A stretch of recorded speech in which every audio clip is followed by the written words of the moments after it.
ఏలూరు జిల్లా పారిశ్రామికంగా వ్యవసాయంగా ప్రసిద్ధి చెందింది. ద్వారకా తిరుమల, కొల్లేరు సరస్సు వంటి పర్యాటక ప్రదేశాలు ఈ జిల్లా ప్రాంతం. అలాగే ఏపీ ప్రజలకు జీవనాడి అయిన పోలవరం ప్రాజెక్టు ఈ జిల్లాలోనే ఉంది.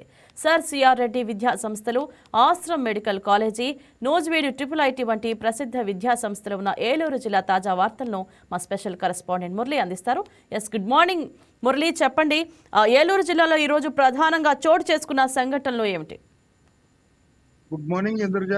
ముఖ్యంగా ఏలూరు జిల్లా వార్తా వివరాల్లోకి వెళ్తే, ఏలూరు జిల్లా కలెక్టర్ వెట్రి సెల్వి అయితే ఈ రోజు ఉదయం 10 గంటలకు ఏలూరు జిల్లా కలెక్టరేట్ లో ఆల్ ఇంజనీరింగ్ విభాగాలు, అంటే ఏలూరు జిల్లాలో ఉన్న ఇంజనీరింగ్ డిపార్ట్మెంట్లు అన్ని శాఖలతో అయితే రివ్యూ నిర్వహించనున్నారు. అలాగే ముఖ్యంగా ఏలూరు జిల్లా కలెక్టరేట్ లో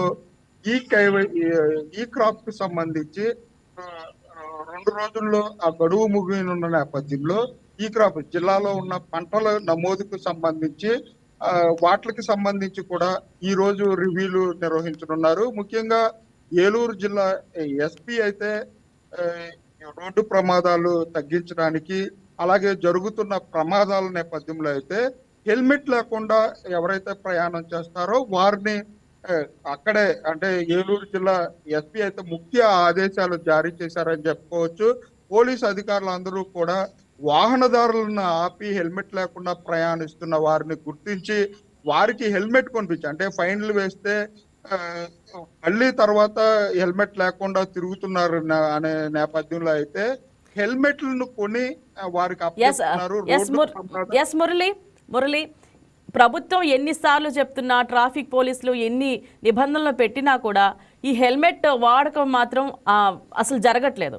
ముందుగా యువత ఎందుకు దీనికి కారణం ఏంటి, మీరేమంటారు? ఈ హెల్మెట్ వాడకానికి సంబంధించి 125 రూపాయల ఫైన్, నామమాత్రం ఫైన్ కారణంగా అయితే హెల్మెట్లు ధరించకుండా ప్రమాదాలను బారిన పడుతూ ప్రాణాలు పోయే పరిస్థితులు ఉన్నాయని చెప్పి ఏలూరు జిల్లా ఎస్పీ దీనిపై సీరియస్ గా తీసుకున్నారని చెప్పుకోవచ్చు. ముఖ్యంగా యువతకు, అంటే త్రిబుల్ రైడింగ్ పై వెళ్తున్న యువతను కానివ్వండి, వాహనదారులు ఎవరైతే హెల్మెట్ లేకుండా ఎవరు వెళ్తారో వారిని ఆపి హెల్మెట్ అక్కడికక్కడే హెల్మెట్ కొని వారి హెల్మెట్ ఎప్పుడు కూడా మీరు హెల్మెట్ వాడాలి, మీకోసం ఇంటి దగ్గర భార్య పిల్లలు ఎదురు చూస్తూ ఉంటారు కాబట్టి ప్రమాదం ఏదైనా అనుకోని సంఘటన జరిగి ప్రమాదం జరిగితే హెల్మెట్ ఉంటే మీ ప్రాణానికి ముప్పు ఉండదు, దీనిపై పూర్తి అవగాహన చేసుకోండి అంటూ కూడా జిల్లా పోలీసు అధికారులందరికీ కూడా హెచ్చరికలు జారీ చేసి ముఖ్యంగా ఈ వాహనదారులందరికీ కూడా అవగాహన కార్యక్రమాలు చేపడుతున్నారని చెప్పుకోవచ్చు. నామమాత్రపు ఫైన్ల వల్ల ఇది ఇలా కంటిన్యూ అవుతుంది అని అనుకుంటున్నారు. దీని గురించి మీరేమంటారు?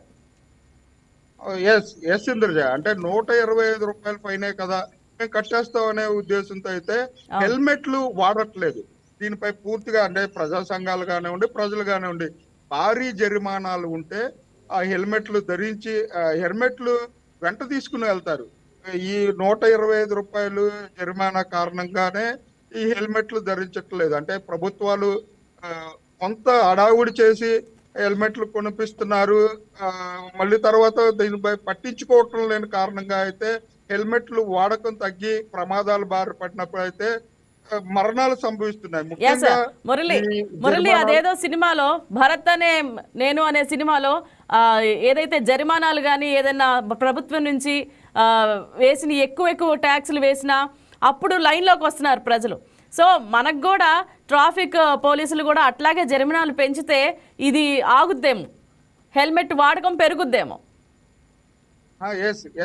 అంటే ఏలూరు జిల్లా ఎస్పీ ప్రతాప్ శివకిషోర్ అయితే వీటిపై పూర్తిగా జిల్లా అధికారులు, డిఎస్పీలు కూడా ఒక అవగాహన హెచ్చరికలు జారీ చేస్తున్నారని చెప్పుకోవచ్చు. అంటే ట్రాఫిక్ సిగ్నల్స్ విషయంలో కానివ్వండి, అలాగే ట్రాఫిక్ నిబంధనల ఉల్లంఘన, వీటికి సంబంధించి జిల్లా అధికారులు, అలాగే డిఎస్పీలు, ఎస్ఐలు, సిఐలకి కూడా సాయంత్రం సమయంలో ఒక 2 గంటల పాటు అవగాహన కల్పించండి. ముందుగా అవగాహన కల్పించడం, తరువాత భారీగా ఫైన్లు వేయటం, తరువాత వీరిపై కఠిన చర్యలు తీసుకునే విధంగా అయితే ఏలూరు జిల్లా పోలీస్ యంత్రాంగం చర్యలు తీసుకుంటుంది అని చెప్పొచ్చు ఇంద్రజ.